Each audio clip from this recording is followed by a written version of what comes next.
Services supply create হচ্ছে সেটা হচ্ছে এগ্রিগেট সাপ্লাই। তাহলে এগুলো ইন জেনারেল টার্মস আমরা ইউজ করি। এখন ধরেন যদি এগ্রিগেট ডিমান্ড যেটা সেটাকে যদি আরেকটু ক্লাসিফাই বা স্ট্রাকচার করতে চাই তাহলে এটা চারটা কম্পোনেন্ট আছে। চারটা কম্পোনেন্ট গুলো হচ্ছে আপনার consumption demand, investment demand, government expenditure demand and net export demand. তাহলে এটা আমরা একটু সামনের দিকে দেখবো।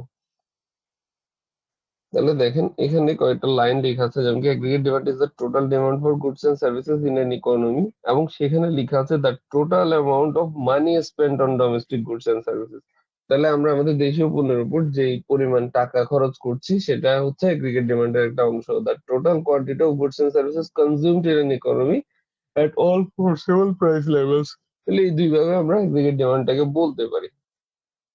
আর অন্যদিকে এগ্রিগেট সাপ্লাই হচ্ছে একটা ইকোনমিতে যতজন প্রডিউসার আছে তারা কি পরিমাণ গুডস এন্ড সার্ভিসেস সেল করতে ইচ্ছুক, অর্থাৎ হচ্ছে যতটুকু উইলিংনেস আছে তাদের মধ্যে সেল করার, সেটাকে আমরা এগ্রিগেট সাপ্লাই বলতে পারি।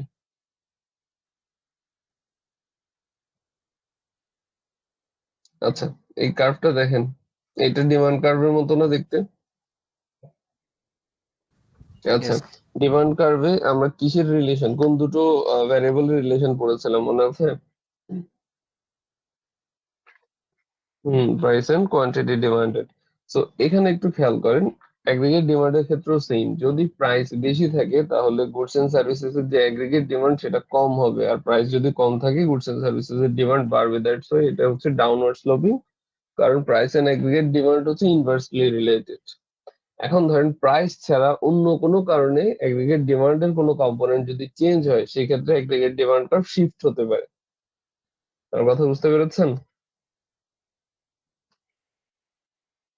ওকে, এবার যে কম্পোনেন্ট গুলোর কথা বলেছি প্রথম চারটা হচ্ছে এখানে, যেমন কি consumption influence by income, consumers confidence, interest rate and wealth.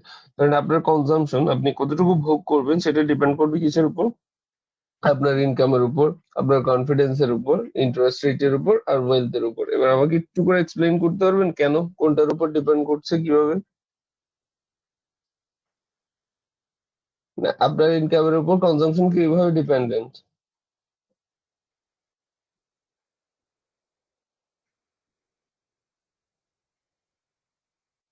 বলতে পারবেন?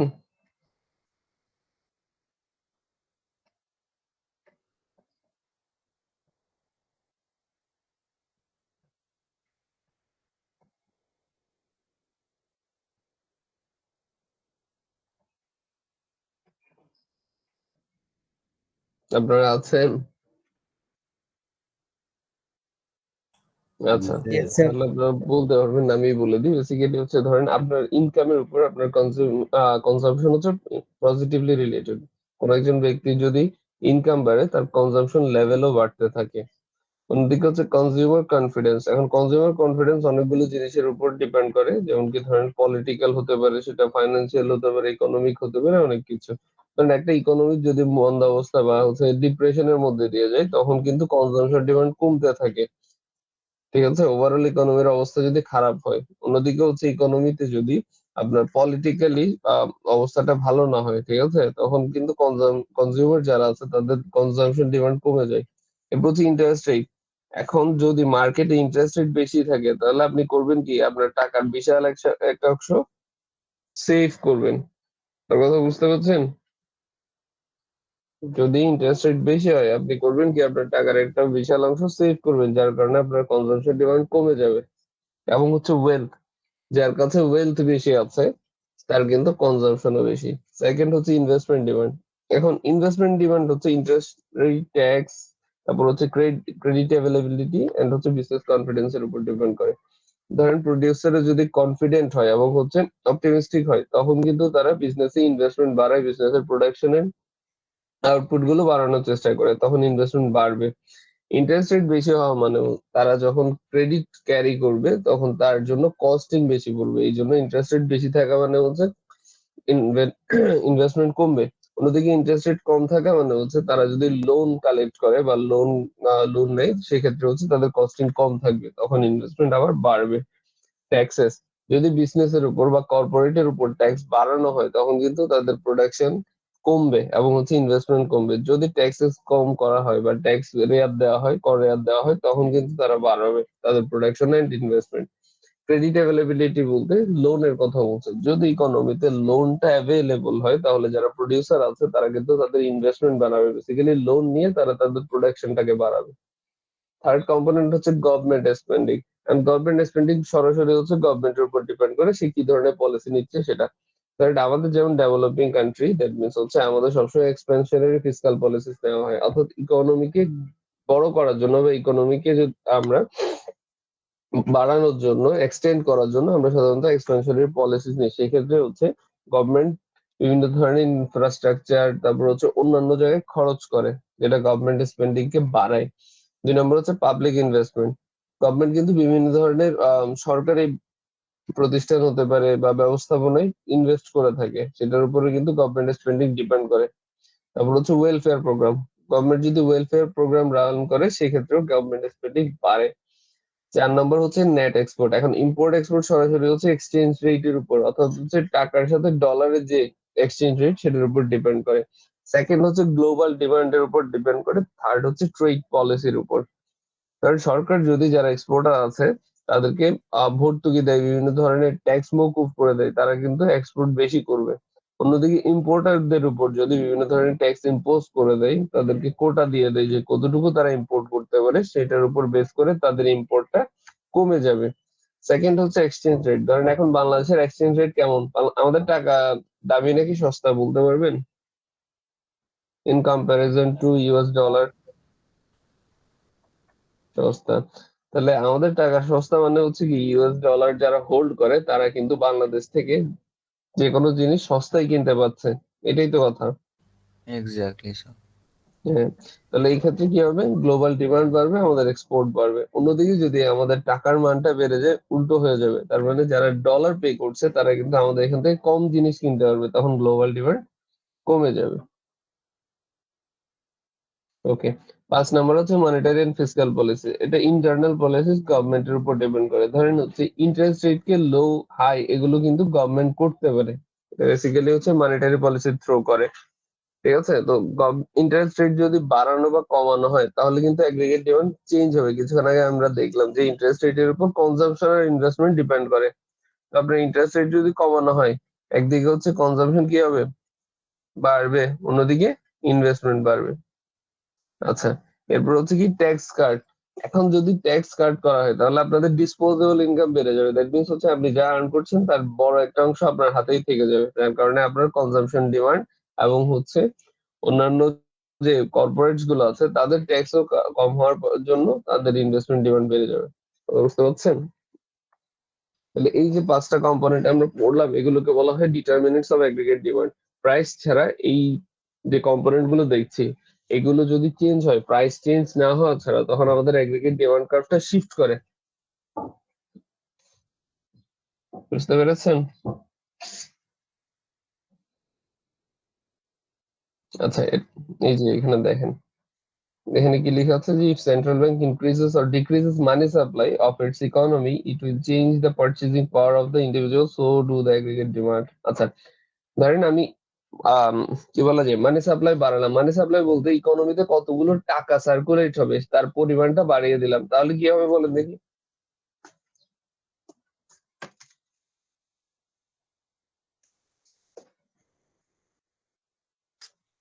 বললাম একটা ইকোনমিতে কতগুলো টাকা সার্কুলেট হবে, মানে মানুষের হাতে কতগুলো টাকা থাকবে তার পরিমাণটা যদি বাড়িয়ে দেওয়া হয় তাহলে ইকোনমিতে কি হবে?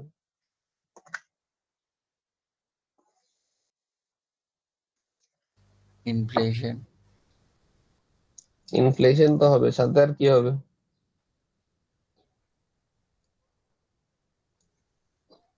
স্যার ইম্পোর্ট এক্সপোর্ট বেড়ে যাবে। সবার টাকা তো সমান পরিমাণে বাড়ে না। বেসিক্যালি দেখেন, যদি ঈদের কথা বলি তাহলে ঈদের সময় সবাইকে কিন্তু বোনাস দেওয়া হয়, ঠিক না? এটা কিন্তু তাদের এডিশনাল ইনকাম। এটার জন্য কিন্তু তারা কি কোনো ধরনের কাজ, এডিশনাল কাজ করছে না, যা কাজ তারা আগে করতো তাই করছে, কিন্তু তারা এডিশনালি এই বোনাসটা পাচ্ছে। এই বোনাসটা পাওয়ার কারণে তাদের পার্চেজিং পাওয়ার বা ক্রয় ক্ষমতা বাড়ছে কিনা? আচ্ছা। তাহলে এই টাকা অ্যাডিশনাল যে টাকাটা সেটা কিন্তু তারা রেখে দিচ্ছে না। সেটাকে তারা খরচ করছে। যার কারণে তাদের এগ্রিগেট ডিমান্ড বাড়ে নাকি কমে বলেন দেখি? স্যার এগ্রিগেট ডিমান্ডটা বাড়ে। বেড়ে যাবে। তাহলে এই যে মানি সাপ্লাই বাড়ালো, মানি সাপ্লাই বাড়ানোর কারণে মানুষজনের যে পারচেজিং পাওয়ার আর ক্রয় ক্ষমতা সেটা বেড়ে যাচ্ছে। এটার জন্য এগ্রিগেট ডিমান্ড কার্ভ ডান দিকে শিফট করবে। এখন এটা একই সাথে দুটো কাজ করবে। সেটা হচ্ছে কি আপনার এগ্রিগেট ডিমান্ড বাড়াচ্ছে, অল্টারনেটিভলি আপনার প্রাইসটাকেও বাড়াবে। কারণ হচ্ছে পারচেজিং পাওয়ার বেশি মানে হচ্ছে আপনার কাছে টাকা আছে এবং আপনি সেম জিনিসের জন্য আগের তুলনায় বেশি টাকা করছেন। বুঝতে পেরেছেন? Okay. Yes sir. তাহলে এগ্রিগেট সাপ্লাই কার্ভ হচ্ছে আপওয়ার্ড স্লোপিং। আমরা আগেও পড়েছি যে প্রাইস যত বেশি প্রোডিউসাররা তত বেশি প্রোডিউস করবে, কারণ এর ফলে তাদের প্রফিট ম্যাক্সিমাইজ করার একটা টেন্ডেন্সি থাকে। তাহলে এবার দেখেন এগ্রিগেট সাপ্লাই কিসের উপর ডিপেন্ড করে? বেসিক্যালি হচ্ছে ইনপুটের যে কস্টিং, যেমন লেবার ওয়েজ, তারপর হচ্ছে র মেটেরিয়ালস, এনার্জি প্রাইস, এগুলোর উপর কিন্তু এগ্রিগেট সাপ্লাই ডিপেন্ড করে। এখন ধরেন এই যে ইনপুটের কস্টিং যদি কম হয় তাহলে প্রোডাকশন বাড়বে নাকি কমবে?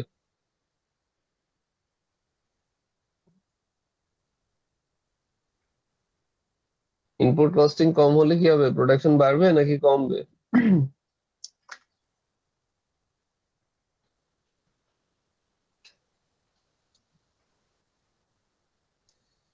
কি মনে হয় আপনাদের?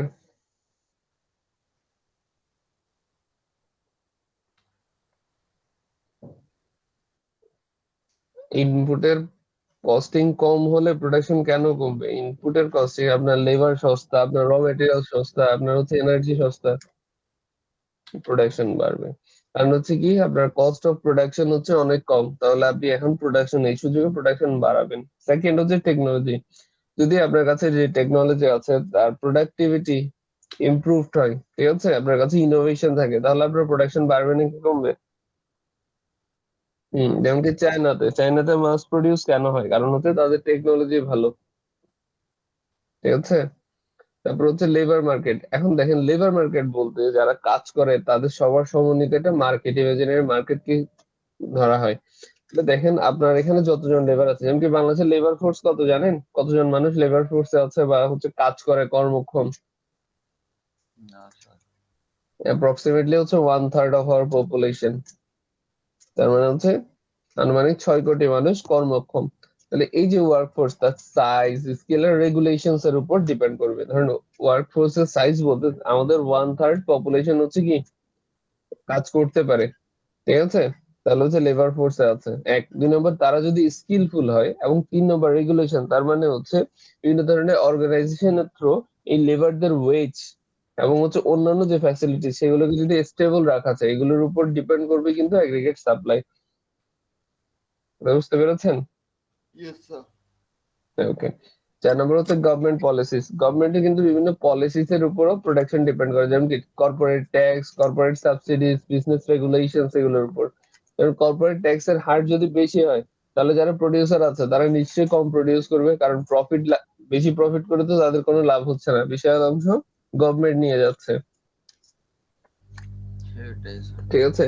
2 নম্বর হচ্ছে সাবসিডি। সাবসিডি মানে হচ্ছে গভর্নমেন্ট অলরেডি আপনার যে কস্টিং হচ্ছে প্রোডাকশনের তার একটা পার্ট পে করে দিচ্ছে আপনাকে। তাহলে এটা সাধারণত হয় কোথায়? এগ্রিকালচার ইন্ডাস্ট্রিতে, যারা বেসিক্যালি হচ্ছে সিডস এন্ড আপনার ফার্টিলাইজার প্রডিউস করে যে কোম্পানিগুলো, সেই কোম্পানিগুলোর কস্টিং অনুযায়ী তারা যদি মার্কেটে সেটা সেল করতে যায় তাহলে কিন্তু যারা প্রান্তিক খামারি এবং হচ্ছে ছোটখাটো কৃষক আছে তারা কিন্তু কিনতে পারবেন না। তো এই কৃষকদের ক্রয় ক্ষমতার মধ্যে জিনিসটাকে নিয়ে আসার জন্য গভর্নমেন্ট করে কি তার একটা পার্ট ভর্তুকি হিসেবে দিয়ে দিচ্ছে। ধরেন 500 টাকা কোন এক বস্তা আপনার সার উৎপাদনের খরচ হলো, তাহলে সরকার বললো কি 300 টাকা আগে থেকে পে করে দিচ্ছে ওই প্রডিউসারকে। তাহলে সে এখন জিনিসটা 200 টাকায় বাজারে সেল করতে পারবে।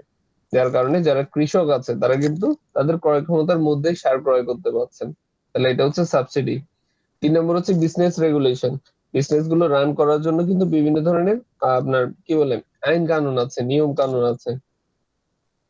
তাহলে এই লস গুলো যদি খুব বেশি স্ট্রিক্ট না হয়, ঠিক আছে, তাহলে কিন্তু সাপ্লাই বাড়বে, এগ্রিগেট সাপ্লাই বাড়বে। ধরেন আপনি যদি প্রোডাকশনে যেতে চান, আপনার ডকুমেন্টেশন অনেক লাগলো, আপনি অনেক ধরনের লম্বা প্রসিজারের মধ্যে যেতে হচ্ছে, তাহলে কি আপনি ব্যবসা করবেন? আইনগত জটিলতা বেশি হলে কি ব্যবসা করবে মানুষজন? না স্যার। না। তাহলে এগুলো যেমন কি আম, যারা বড় বড় কর্পোরেশন আছে তাদের কিন্তু অনেক ধরনের বুক মেনটেন করতে হয়, যেগুলোকে আমরা বলি ফাইন্যান্সিয়াল স্টেটমেন্টস। ঠিক আছে। এখন ছোট একজন দোকানের কি এই ধরনের বুক মেনটেন করা পসিবল? তার কাছে ওই ধরনের কি নলেজ আছে প্রাতিষ্ঠানিক?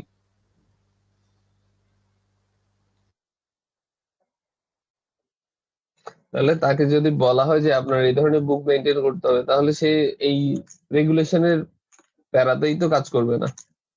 ঠিক আছে। তো এগুলো একটু শিথিল করে দিলে তাহলে দেখা যাবে কি গুডস এন্ড সার্ভিসেস এর প্রোডাকশন বাড়বে।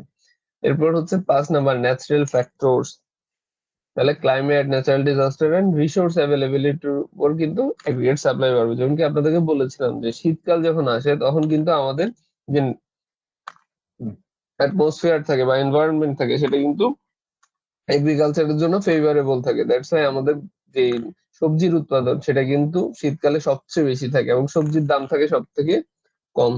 তাহলে দেখেন ন্যাচারাল কারণে কিন্তু বা ক্লাইমেটের কারণে আমাদের প্রোডাকশনটা বেড়ে গিয়ে দামটা কমছে। আবার যখন গরমকাল হয়, গরমকালে কিন্তু আমাদের বিভিন্ন জায়গায় দেখা যায় কি খরা হচ্ছে, ওই সময় উৎপাদন কমে যায়। তারপর হচ্ছে বর্ষা মৌসুমে যদি অতিবৃষ্টি হয় তাহলে ধানের জমিতে পানি জমে গিয়ে ধান নষ্ট হয়ে যায়। তাহলে এগুলো ন্যাচারাল ডিজাস্টার, এগুলোর কারণে কিন্তু প্রোডাক্টের যে প্রোডাকশন সেগুলো কমে যাচ্ছে। তাহলে এই এক সমস্যা। 3 নম্বর হচ্ছে রিসোর্স অ্যাভেলেবিলিটি। এখন ধরেন আমাদের এখানে প্রপার যদি রিসোর্স না থাকে, রিসোর্স বলতে ধরেন চাষ করার জন্য যে টুলস দরকার ওগুলো অ্যাভেলেবল না। ঠিক আছে। বা প্রোডাকশন অন্য কোনো প্রডিউস করার জন্য যে মেশিনারিজ দরকার, যে স্কিল দরকার, ওই ধরনের লেবার নেই, মেশিনারিজ নেই, তাহলে তার প্রোডাকশন কমতে পারে। কথা বুঝছেন? Yes sir. তাহলে দেখেন এগ্রিগেট সাপ্লাই বেসিক্যালি বলেছে কি প্রাইসের সাথে রিলেটেড, প্রাইস বেশি মানে সাপ্লাই বাড়বে। এখন ধরেন প্রাইস ছাড়া অন্য কোনো কারণে আমার যদি এগ্রিগেট সাপ্লাই চেঞ্জ হয় সেগুলোকে আমরা বলতে পারি shift in aggregate shift in aggregate supply বা এগ্রিগেট সাপ্লাই কার্ভ। তাহলে দেখেন due to any shock in the economy like decrease in production cost or good harvesting of raw materials, aggregate supply can shift to the right. এখন একটু খেয়াল করেন, ধরেন আমাদের এখানে টেকনোলজি ইমপ্রুভড হলো, আমরা আগের থেকে কম কস্টে বা কম র ম্যাটেরিয়াল ইউজ করে বেশি প্রডিউস করতে পারছি, তাহলে এগ্রিগেট সাপ্লাই বাড়বে কিনা? বাড়বে স্যার। এটা হচ্ছে কি আপনার টেকনোলজিক্যাল ইমপ্রুভমেন্টের কারণে প্রাইস লেভেল চেঞ্জ না হলেও এগ্রিগেট সাপ্লাই বেড়ে যাচ্ছে। তাহলে এটা রাইট ওয়ার্ড শিফট হচ্ছে। ওকে। আচ্ছা, আপনাদের হচ্ছে এইগুলোই। এখন আমি এই চ্যাপ্টার থেকে আপনাদের কি পড়তে হবে এটা একটু বলে দিই, ঠিক আছে? এটা হচ্ছে আপনাদের এই চ্যাপ্টারের জন্য ফাইনাল সাজেশন। এগুলো একটু লিখবেন আপনারা সবাই, নোট ডাউন করবেন।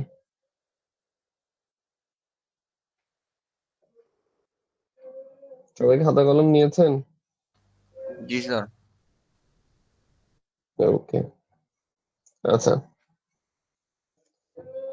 আচ্ছা, আপনাদের ইকোনমিক্স পরীক্ষাটা কত তারিখ পড়েছে মনে আছে?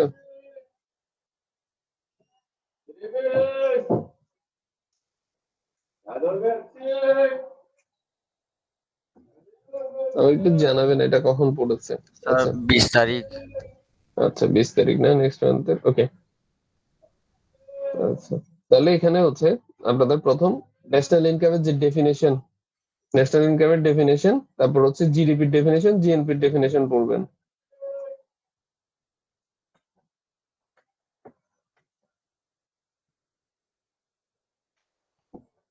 ঠিক আছে। জি স্যার। ওকে।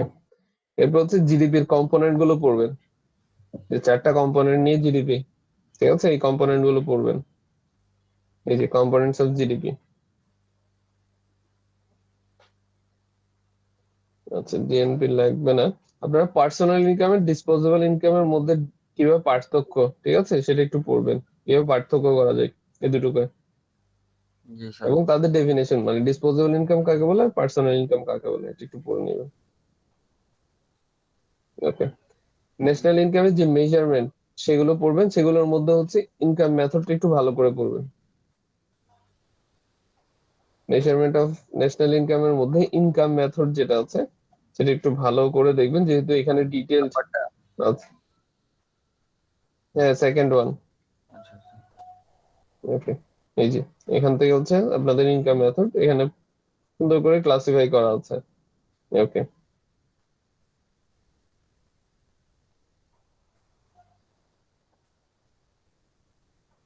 ওকে, এরপর হচ্ছে ইনফ্লেশন। ইনফ্লেশনের ডেফিনেশন, এগুলো টাইপস। জি স্যার। তারপর হচ্ছে কজেস অফ ইনফ্লেশন, চারটা দেওয়া আছে না মনে হয়? হ্যাঁ, চারটা কজেস অফ ইনফ্লেশন।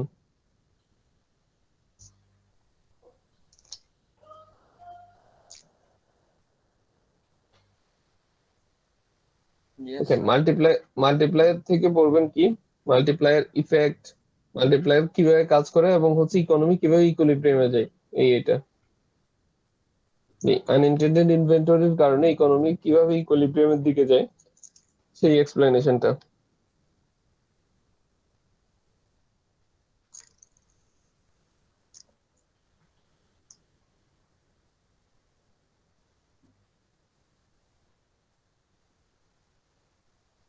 গ্যাপ গুলো লাগবে না।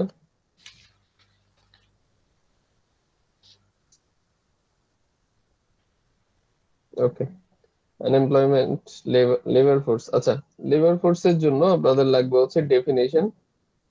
লেবার ফোর্স কাকে বলে, এই ডেফিনেশনটা। Condition to be in the labour force, labour ফোর্সে থাকার জন্য যে প্রি কন্ডিশনস গুলো আছে সেগুলো।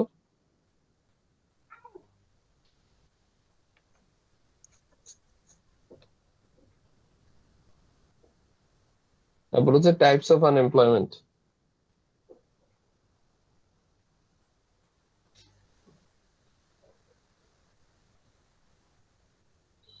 Yes sir.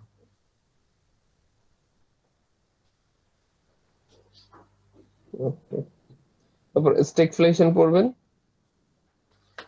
স্টেগফ্লেশন। হুম।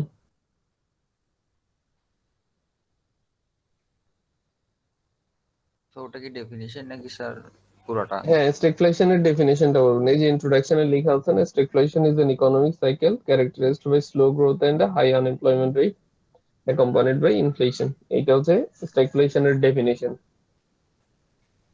জি স্যার।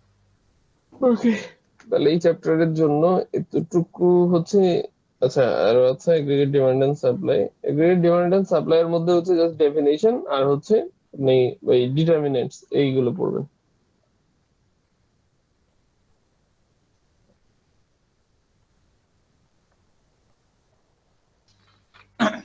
Yes sir. তাহলে ClO2 থেকে আপনাদের এগুলো পড়লেই হবে। এখন আমি একটু ClO3 এর দিকে যাই। আপনাদের ClO3 থেকে হচ্ছে বেশি কিছু আসবে না, খুব কম কোয়েশ্চেন আসবে। দুটো থিওরি পড়াবো, এই দুটো থিওরি আপনারা ভালো করে পড়বেন, এবং এই দুটো থিওরি থেকে 8 থেকে 10 নম্বরের কোয়েশ্চেন আসবে।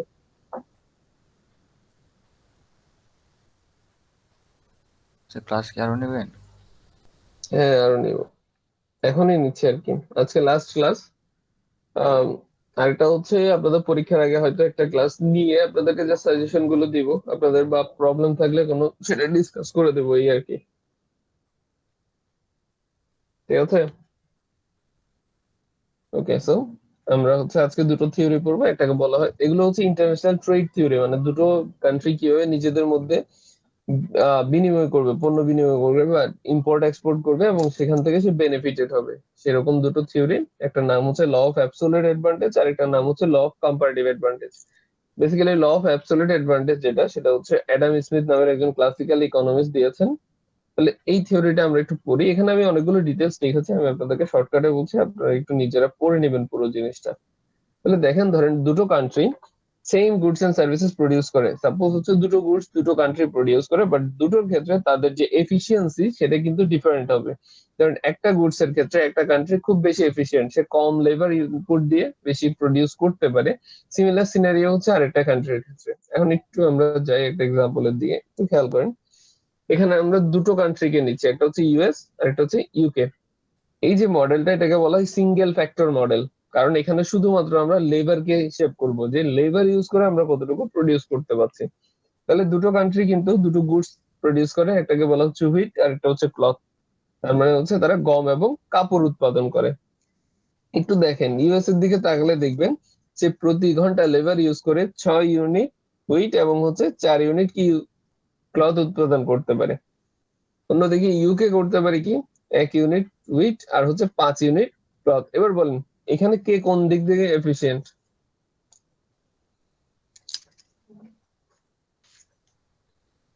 ইউএস কোন দিকে এফিশিয়েন্ট আর হচ্ছে ইউকে কোন দিকে এফিশিয়েন্ট?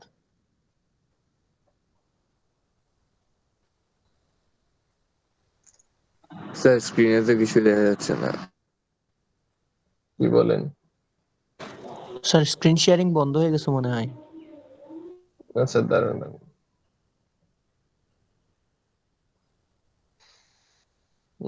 স্ক্রিন শেয়ারিং বন্ধ হয়ে গেছে, এখন দেখতে পাচ্ছেন? Yes, জি sir. স্যার। আচ্ছা, আমি আবার বলি, বেসিক্যালি হচ্ছে এখানে আমরা পড়বো যে দুটো কান্ট্রি কিভাবে একজন আরেকজনের সাথে ট্রেড করে বেনিফিটেড হবে, এবং দুটো country single factor model use করে, অর্থাৎ হচ্ছে শুধুমাত্র লেবার ইউজ করে প্রোডাকশনটা করে থাকে। ইউএস এন্ড ইউকে হচ্ছে সে দুটো কান্ট্রি, এবং তারা হুইট এন্ড ক্লথ প্রডিউস করে। ইউএস হচ্ছে পার ইউনিট লেবার বা হচ্ছে 1 ঘন্টা লেবার আওয়ার দিয়ে, ঠিক আছে, একটা লেবার আওয়ার বা হচ্ছে একজন লেবার 1 ঘন্টা কাজ করে 6 ইউনিট হুইট আর 4 ইউনিট ক্লথ প্রডিউস করতে পারে। এটা হচ্ছে ইন্ডিভিজুয়াল, 1 ঘন্টা কাজ করলে সে হয়তো 6 ইউনিট হুইট, অথবা 1 ঘন্টা কাজ করলে সে 4 ইউনিট ক্লথ উৎপাদন করতে পারে। সিমিলার ওয়েতে ইউকে হচ্ছে কি 1 ইউনিট হুইট আর 5 ইউনিট ক্লথ উৎপাদন করতে পারে। তাহলে আপনাদের কি মনে হয় কে এখানে এফিশিয়েন্ট? কোন দেশ কোন প্রোডাক্ট প্রডিউস করতে efficient? United States. United states কি দুটোতেই এফিশিয়েন্ট?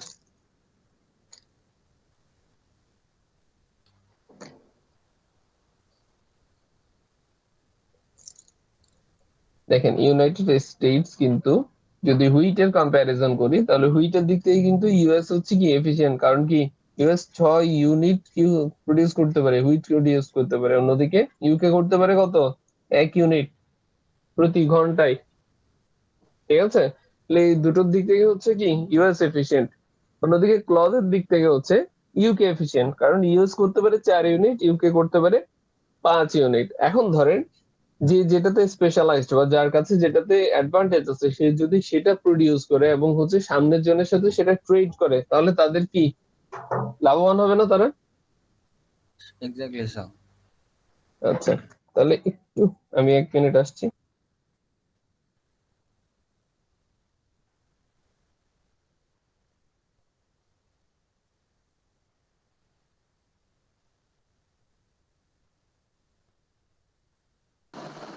গাইস স্যার,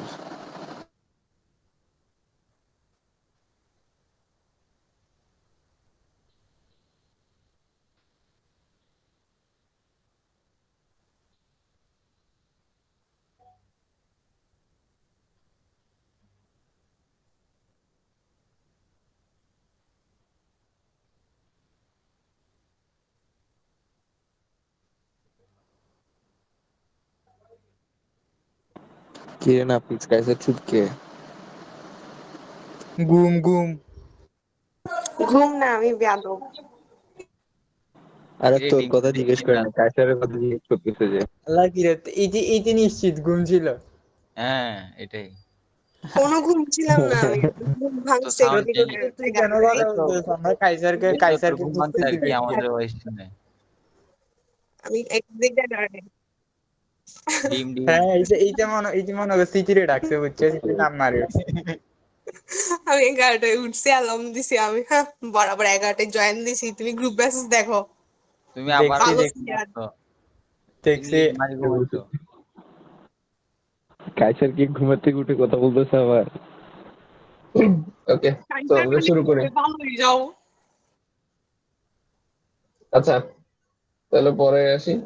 তাহলে একটু খেয়াল করেন, আমাদের ইউএস হচ্ছে আপনার হুইটের দিক থেকে এফিশিয়েন্ট, এবং ইউকে হচ্ছে ক্লথের দিক থেকে এফিশিয়েন্ট। তাহলে এইবার যদি ইউএস করে কি, সে শুধুমাত্র হুইট প্রডিউস করে এবং ইউকে শুধুমাত্র ক্লথ প্রডিউস করে, তাহলে তারা কিন্তু একজন একজনের সাথে এক্সচেঞ্জ করতে পারে। আমার কথা বুঝতে পেরেছেন? তাহলে এটাকে বলা হয় কি স্পেশালাইজেশন। এটাকে বলে কি স্পেশালাইজেশন। এখন ধরেন স্পেশালাইজেশনের পরে তারা কিভাবে কাজ করবে একটু খেয়াল করেন। If the United states exchange 6 bushels of wheat, তাহলে হচ্ছে তারা যদি 6 bushels হুইট প্রডিউস করে এবং 6 ইয়ার্ড এর সাথে সেটা কি করে এক্সচেঞ্জ করে। কেন 6 ইয়ার্ড করবে দেখেন তো, একটু খেয়াল করেন চার্টটাতে। ইউএস কিন্তু 6 ইউনিট হুইট প্রডিউস করতে পারে, অন্যদিকে ইউকে করতে পারে 1 ইউনিট প্রতি ঘন্টায়। তাহলে ধরেন ইউএস হুইট কি করতে পারে, এক্সচেঞ্জ করতে পারে না ইউকে এর সাথে? Yes sir. আচ্ছা, ইউকে 6 ইউনিট কাপড় দিতে রাজি আছে কিনা 6 ইউনিট ভার্সেলসের জন্য বলেন দেখি। স্যার উইট মানে কি এখানে গম বোঝাচ্ছে? হ্যাঁ, উইট স্পেলিং দেখে বুঝছেন না?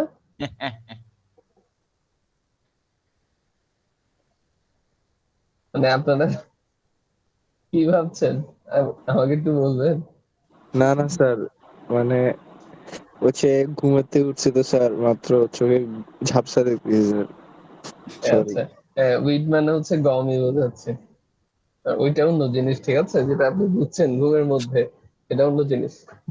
Spelling different. আচ্ছা, যাই হোক, তাহলে হচ্ছে ইউএস যদি 6 ইউনিট উইট বা গম উৎপাদন করে এবং হচ্ছে ইউকে এর সাথে 6 ইউনিট কাপড়ের সাথে এক্সচেঞ্জ করে, তাহলে কি হচ্ছে দেখেন তো। ইউকে পাচ্ছে 6 ইউনিট কাপড়, আর ইউএস পাচ্ছে কি 6 ইউনিট, সরি, ইউকে পাচ্ছে হচ্ছে 6 ইউনিট গম, আর ইউএস পাচ্ছে 6 ইউনিট কাপড়। তাহলে দেখেন এবার তাদের কি লাভ হচ্ছে। তাহলে একটু খেয়াল করেন তো। The United States gain 2 C or saves half hour or 30 minutes. কেন? কারণ হচ্ছে ইউএস যদি নিজে প্রডিউস করতো তাহলে সে কিন্তু 1 ঘন্টা ইউজ করে 4টা কাপড় উৎপাদন করতো। কিন্তু যখন ইউকে এর সাথে সে এক্সচেঞ্জ করে নিচ্ছে, সে পাচ্ছে 6টা, তার মানে 2টো কাপড় বেশি পাচ্ছে না? Exactly sir. তাহলে 2টো কাপড় উৎপাদন করতে তার আধা ঘন্টা লেবার লাগতো, তাহলে সেই আধা ঘন্টা লেবার সেভ করে নিচ্ছে। Yes sir. ওকে, এখানে লেখা আছে যে since the United States can only exchange 6 W for 4 C domestically, মানে নিজ দেশে উৎপাদন করলে সে প্রতি ঘন্টায় যদি আপনার কাপড় উৎপাদন করতো তাহলে হচ্ছে 6 ইউনিট তার কি উইড চলে যেত এবং 4 ইউনিট সে কাপড় পেত। কিন্তু এখন যেহেতু সে কি এক্সচেঞ্জ করছে ইউকে এর সাথে, তাহলে সে কি পাচ্ছে 6 ইউনিট গমের জন্য 6 ইউনিট কাপড় পাচ্ছে, তার মানে 2 ইউনিট তার কাপড় সে বেশি পাচ্ছে। এটা হচ্ছে তার গেইনস ফ্রম ট্রেড। অন্যদিকে এবার খেয়াল করেন, ইউএস এর তো বুঝলাম যে সে 2টা কাপড় বেশি পাচ্ছে, এই জন্য তার এদিকে লাভ। এবার ইউকে চিন্তা করেন তো, ইউকে টোটাল কত ইউনিট পাচ্ছে? ইউকে 6 ইউনিট গম পাচ্ছে, ঠিক না? এবার বলেন 6 ইউনিট গম প্রডিউস করতে তার কত ঘন্টা লাগতো নিজ দেশে? 6 ঘন্টা। 6 ঘন্টা। তাহলে এই 6 ঘন্টা সে গম উৎপাদন না করে কাপড় উৎপাদন করলে কতগুলো কাপড় উৎপাদন করতে পারে? অনেক বেশি। 30 কত ইউনিটস। কত 30 ইউনিট। তার থেকে ইউএস কে কত ইউনিট দিচ্ছে? 24 ইউনিটস। 24 ইউনিটস কত দিচ্ছে? 6 ইউনিট বললাম না এক্সচেঞ্জ, ও স্যার, হ্যাঁ। 6 ইউনিট দিয়ে দিচ্ছে, তাহলে তার আরো ইকোনমিতে কতগুলো থেকে যাচ্ছে? একটা। একটা কেমনে? আপনি টোটাল 30 ইউনিটস কাপড় উৎপাদন করছেন, 6 ইউনিট দিয়ে দিচ্ছেন ইউএস কে, তাহলে আপনার ইকোনমিতে আর কয়টা থেকে যাচ্ছে? ইউনিট থাকে স্যার। আচ্ছা, সরি স্যার। কত কতগুলো ইউনিট? 24 ইউনিট। 24 ইউনিটস। তাহলে দেখেন সেই কিন্তু 24 ইউনিটস গেইন করছে।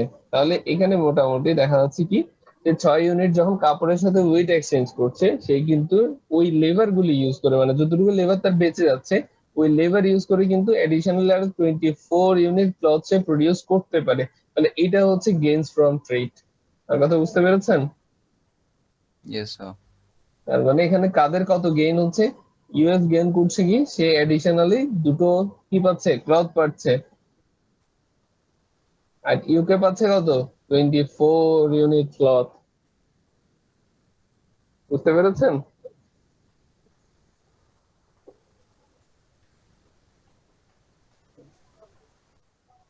থিওরিটা বুঝছেন কিনা?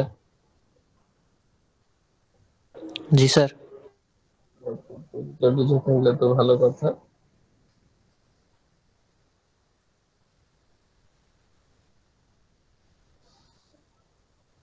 ওকে, তারপর হচ্ছে এবার ল কম্পারেটিভ অ্যাডভান্টেজ। এখন ধরেন দুটো কান্ট্রির কথা আমরা তুলনা করলাম, এই দুটো কান্ট্রির মধ্যে একটা কান্ট্রি আছে সে কিন্তু দুই দিক থেকেই খারাপ, কারণ দুটো গুডস এন্ড সার্ভিসেস প্রডিউস করতে গিয়ে সে দেখা যায় ফার্স্ট কান্ট্রি থেকে কম প্রডিউস করতে পারে। তাহলে এই অবস্থায় কি দুটো দেশ একটা দেশের সাথে এক্সচেঞ্জ করতে পারবে কিনা একটা আরেকটার সাথে?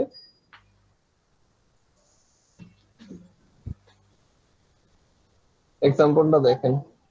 দেখেন ইউএস কি উইট প্রডিউস করতে পারে প্রতি ঘন্টায় 6 ইউনিট, ক্লথ করতে পারে 4 ইউনিট। বাট ইউকে করতে পারে কি, উইট উৎপাদন করতে পারে 1 ইউনিট আর ক্লথ উৎপাদন করে 2 ইউনিট। তাহলে কোনোটাতে কি অ্যাডভান্টেজ আছে ইউকের? না স্যার। তাহলে দেখা যাচ্ছে কি ইউএস উইটের দিক থেকেও ভালো আবার হচ্ছে ক্লাউডের দিক থেকেও ভালো। দ্যাট মিনস হচ্ছে ইউএস যদি নিজ দেশেই উৎপাদন করে তাও কিন্তু ইউকে থেকে বেশি উৎপাদন করতে পারবে। কারণ এই অবস্থায় এই দুটো দেশ কি একটা আরেকটার সাথে এক্সচেঞ্জ করতে পারবে কিনা, কোশ্চেন হচ্ছে সেটা।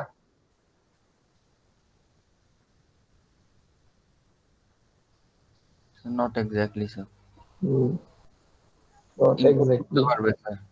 হ্যাঁ, Sure না আচ্ছা স্যার। না, এই অবস্থাতেও এক্সচেঞ্জ করতে পারবে। দেখেন একটু, আমরা যদি এখানে কম্পেয়ার করি দেখা যাচ্ছে কি ইউএস এর হুইট বা গম প্রোডাকশনে কিন্তু অ্যাবসোলিউট অ্যাডভান্টেজ আছে। সে কিন্তু সবচেয়ে বেশি গম প্রডিউস করতে পারে প্রতি ঘন্টা লেবার ইউজ করে, ঠিক না? জি স্যার। ওকে, ইউকে কে যদি আমি কম্পেয়ার করি, ইউকে দুটো প্রোডাক্টের মধ্যে একটা হচ্ছে প্রতি ঘন্টায় সে 1 ইউনিট গম এবং 2 ইউনিট ক্লথ উৎপাদন করতে পারে। তাহলে কম্পারেটিভলি তার অ্যাডভান্টেজ কোন দিকে? স্যার ক্লদিং এ। ক্লদিং এ। এখন সেই কিন্তু ক্লথ বেশি প্রডিউস করে, সেটা ইউএস এর সাথে এক্সচেঞ্জ করে কিন্তু সে গেইন করতে পারে। এটাকে বলা হয় ল অফ কম্পারেটিভ অ্যাডভান্টেজ। অর্থাৎ আপনার কাছে যদি অ্যাবসলিউট অ্যাডভান্টেজ নাও থাকে, আপনি যেটাতে কম্পারেটিভলি অ্যাডভান্টেজে আছেন সেটাকে স্পেশালাইজ করে বা সেটার প্রোডাকশন বাড়িয়ে আপনি এক্সচেঞ্জ করে কিছুটা বেনিফিট হতে পারেন। বুঝতে পারছেন? তাহলে এখন দেখেন কিভাবে আমরা করবো এটা। To start with, you know that United States would be indifferent to trade if it receives only 4C from the United Kingdom in exchange of 6W। এটার মানে হচ্ছে ইউএস যদি ইউকে এর সাথে এক্সচেঞ্জ করে এবং ইউকে যদি তাকে প্রতি 6 ইউনিট গমের জন্য 4 ইউনিট ক্লদিং দেয়, তাহলে কি সে এক্সচেঞ্জ করবে? করবে তো স্যার। কেন করবে?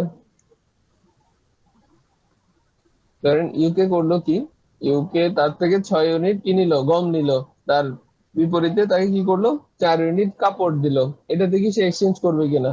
দরকার কি, সে তো নিজ দেশে এই পরিমাণ উৎপাদন করতে পারে। সে 6 ইউনিট মানে প্রতি ঘন্টায় যেহেতু সে 6 ইউনিট গম উৎপাদন করে, তাহলে সেই ওই লেবারকে যদি ক্লথ উৎপাদনে খরচ করে, তাহলে দেখা যাচ্ছে কি 6 ইউনিট গমের জায়গায় সে 4 ইউনিট কাপড় তো তার নিজ দেশেই পাচ্ছে। সেটাই স্যার। ঠিক আছে, তাহলে তার থেকে বেশি হতে হবে। তার মানে হচ্ছে 4 ইউনিট থেকে বেশি কাপড় তাকে দিতে হবে প্রতি 6 ইউনিট গমের জন্য। তারপরে সে কি করবে, এক্সচেঞ্জ করবে। আচ্ছা, এবার আরেকটা জিনিস দেখে, and the United States would certainly not trade if it receives less than 4C for 6W। তাহলে 4 ইউনিট কাপড় যদি সে 6টা উইটের জন্য পায় তাহলে সে এক্সচেঞ্জ করবে না, তার থেকে বেশি হতে হবে। তাহলে similarly the United Kingdom would be indifferent to trade if it had to give up 2C for 1W। তাহলে ইউকে কিন্তু কি করবে না, প্রতি ইউনিট গমের জন্য যদি 2 ইউনিট করে তার কাপড় দিয়ে দিতে হয়, তাহলে সেও কিন্তু এক্সচেঞ্জ করবে না, কারণ সেটা নিজ দেশেই সম্ভব। সে 1 ইউনিট উইট গিভ আপ করে দিলে 2 ইউনিট কাপড় এমনি প্রডিউস করতে পারে নিজ দেশে। কথা বুঝছেন? Yes sir. ওকে, তাহলে এবার গেইন কিভাবে ট্রেড করবে তাহলে দেখেন, to show that both Nations can gain, দুটো দেশেরই উপকার হবে এমন একটা অবস্থার জন্য করতে কি হবে, suppose the United states could exchange 6W for 6C।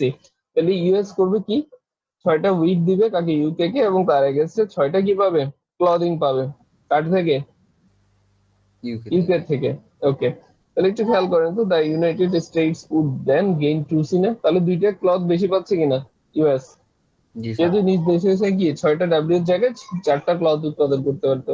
তো এখন যদি 6টার জন্য 6টা ক্লথ এক্সচেঞ্জ করে নেয় তাহলে দুইটা ক্লথ বেশি পাচ্ছে, অর্থাৎ হচ্ছে 30 মিনিট তার লেবার আওয়ার সেভ হচ্ছে।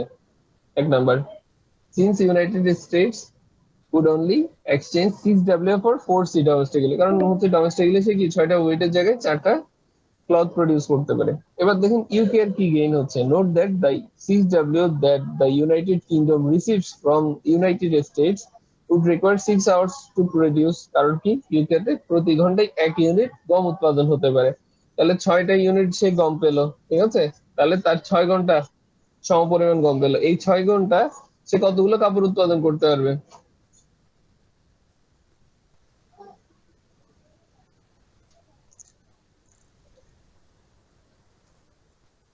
6 ঘন্টায় সে কতগুলো কাপড় উৎপাদন করতে পারবে?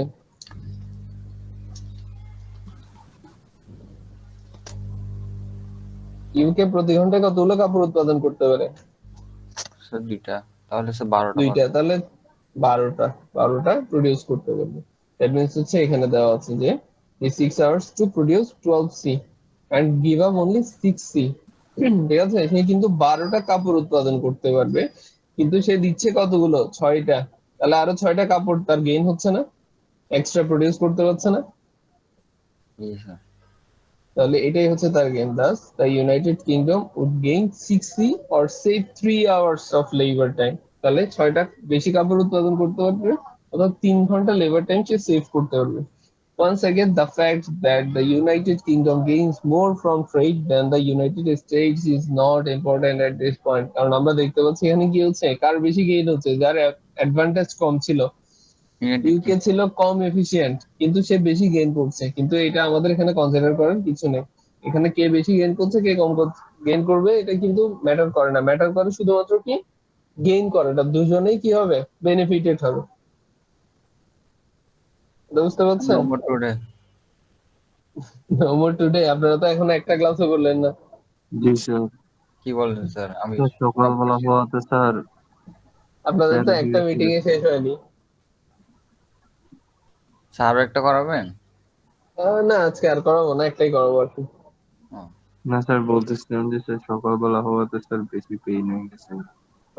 সকাল তো আপনারা কি রাতে ঘুরতে যাচ্ছিলেন?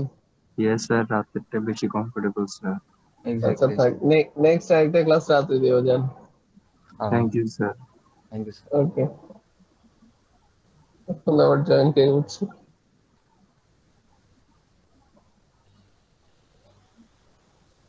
আচ্ছা, এবার দেখেন তো এখানে যে চার্টটা দেওয়া আছে, এটা 4C is greater than 6W is greater than 12C। এটা বেসিক্যালি হচ্ছে রেঞ্জ। এটা হচ্ছে কি রেঞ্জ? রেঞ্জ বলতে কি, এইখানে যে এক্সচেঞ্জ হবে সেটার জন্য কিউএফ কে 4টা ক্লথ থেকে বেশি দিতে হবে 6টা উইটের এগেনস্টে। যেহেতু সেই ডোমেস্টিক্যালি 6টা উইটের জায়গায় 4টা ক্লথ প্রডিউস করতে পারে, এই জন্য 4C is greater than 6W। বুঝছেন? তার মানে কি, তার 6টা উইটের জায়গায় তাকে 4টা ক্লথ থেকে বেশি দিতে হবে। আর অন্যদিকে is greater than 12C। 12C বলতে ইউকে এর কথা বোঝাচ্ছে। ইউকে কিন্তু 6টা উইট এক্সচেঞ্জ করে 12টা ক্লথ প্রডিউস করতে পারে। বুঝতে পারছেন? এই এটা দেখানোর দরকার নেই, রেঞ্জ ফেঞ্জ এগুলো আপনারা জাস্ট হচ্ছে এটা এক্সপ্লেইন করে দিলেই কাজ হয়ে যাবে। এবার বুঝছেন যে কম্পারেটিভ অ্যাডভান্টেজ বা কোনো ধরনের অ্যাবসলিউট অ্যাডভান্টেজ না থাকা সত্ত্বেও দুটো কান্ট্রি কিন্তু এক্সচেঞ্জের থ্রু একজন আরেকজনের মাধ্যমে বেনিফিটেড হতে পারে। বলেন, কারো কোনো কনফিউশন আছে কিনা আজকে থিওরি গুলো নিয়ে? এবং এই থিওরি গুলো একটু বড় করে শিখবেন, কারণ এই থিওরি যেটাই আসুক না কেন এর জন্য ভালো একটা মার্কস থাকবে।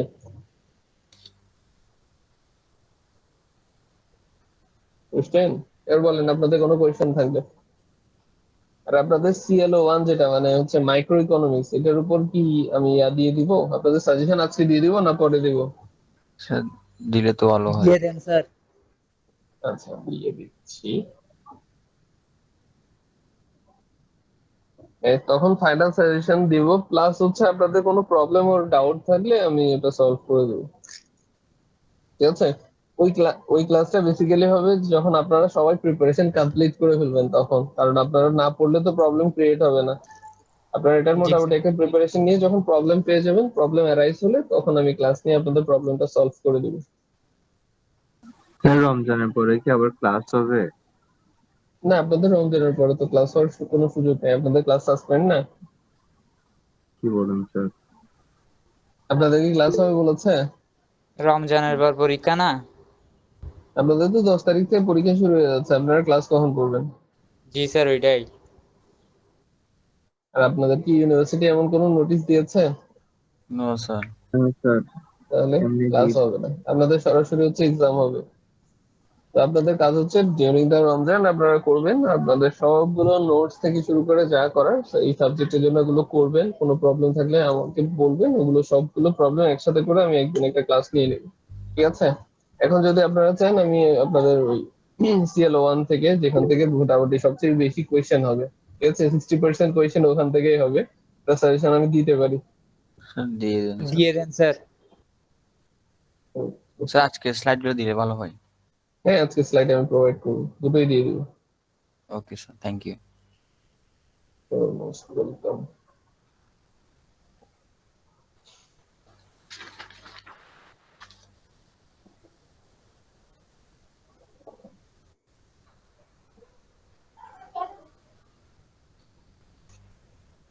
ওকে, দেখতে পাচ্ছেন? Yes sir. Yes sir. Okay. তাহলে বেসিক্যালি আপনাদের হচ্ছে মিড টার্মের পর থেকে বাকিগুলো।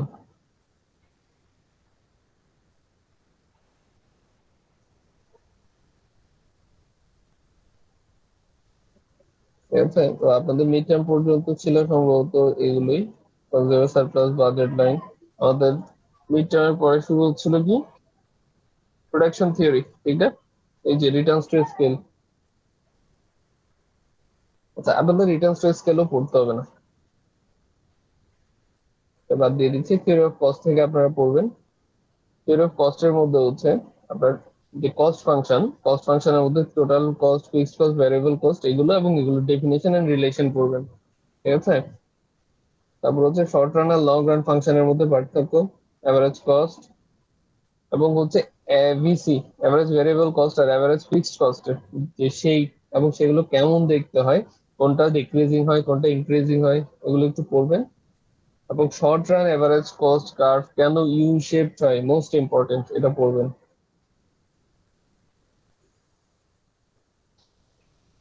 কোয়েশ্চেনটা লিখে রাখেন যে শর্ট রান অ্যাভারেজ কস্ট কার্ভের শেপটা ইউ শেপড কেন হয়, এটা। তারপর হচ্ছে এবার relation between AC and MC পড়বেন, এসি এমসি এর মধ্যে রিলেশনটা। তারপর হচ্ছে যতগুলো ম্যাথমেটিক্যাল, আমি ম্যাথমেটিক্যাল প্রবলেম গুলো সবগুলোই ইম্পর্টেন্স দিচ্ছি আপনাদেরকে, সবগুলো প্রবলেম পড়বেন। আপনাদের মোটামুটি আমি ম্যাথ ট্রাই করেছি 3টার মতো, ঠিক আছে? 3টাতে অ্যাপ্রক্সিমেট 20 মার্কস, 19-20 এরকম কিছু মার্কস আপনারা পাবেন। তো ম্যাথ গুলো ভালো করে পড়লে আপনাদের কিন্তু নাম্বার গ্র্যাব করার একটা ভালো সুযোগ থাকবে। ওকে, দেন হচ্ছে আপনারা long run average cost, accounting and economic cost এর মধ্যে এই দুটো প্রবলেম তো আছেই। আপনাদের লং রান এভারেজ কস্ট এটা লাগবে না, এটা পড়া দরকার নেই।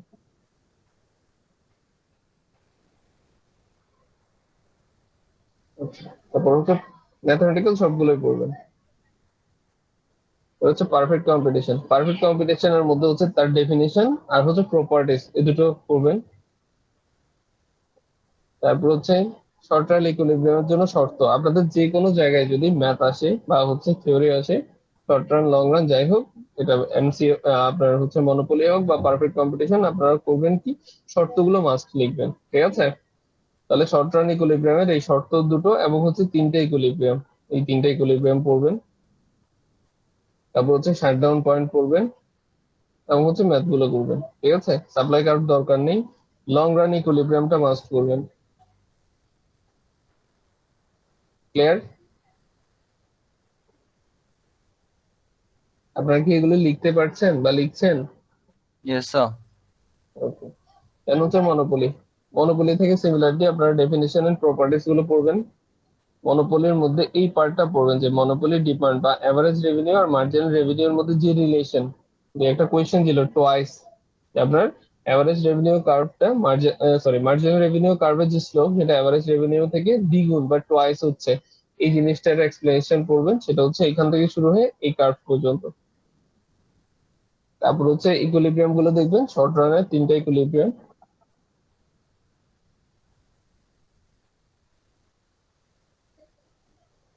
তারপর হচ্ছে ম্যাথ গুলো করবেন। মনোপলি এইটা আমি বাদ দিচ্ছি কারণ এটা আপনাদের কঠিন মনে হয়েছিল, এটা করার দরকার নেই।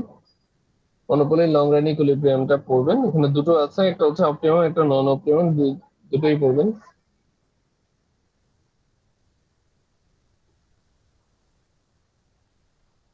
ওকে, অলিগোপলি থেকে শুধুমাত্র ডেফিনেশন আর হচ্ছে প্রপার্টিজ পড়লে হবে, আর লাগবে না। তো ডেফিনিশন এন্ড প্রপার্টিজ। হুম,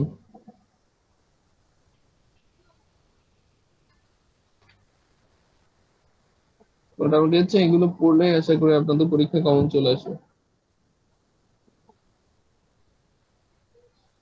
ঠিক আছে, ইয়েস। ম্যাথ ম্যাথ খুব ভালো করে পড়বেন, ম্যাথ কিন্তু মোস্ট ইম্পর্টেন্ট। ম্যাথ কি স্যার সবগুলো এভারেজ করে ফেলবো অন এভারেজ? হ্যাঁ, অন এভারেজ সব করে ফেলবেন এবং হচ্ছে এইখানে সিমিলার যে প্রবলেম গুলো বইয়ে আছে সেগুলো প্র্যাকটিস করবেন। ওকে।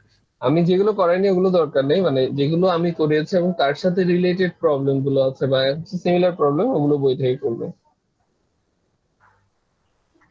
তাহলে মোটামুটি এগুলো পড়লে আপনাদের কমন থাকবে। এখন আপনারা শুরু করে দিন আস্তে আস্তে পড়া, এবং পড়ার পর আমাকে বলবেন যে আপনাদের কি কি প্রবলেম অ্যারাইজ হচ্ছে, সেগুলো নিয়ে আমি একটা সলভ ক্লাস করে দিব। ঠিক আছে? Yes sir. ওকে, ঠিক ঠিক আছে, তাহলে আজকের জন্য ক্লাস এতটুকু। আসসালামু আলাইকুম স্যার। ওয়ালাইকুম আসসালাম।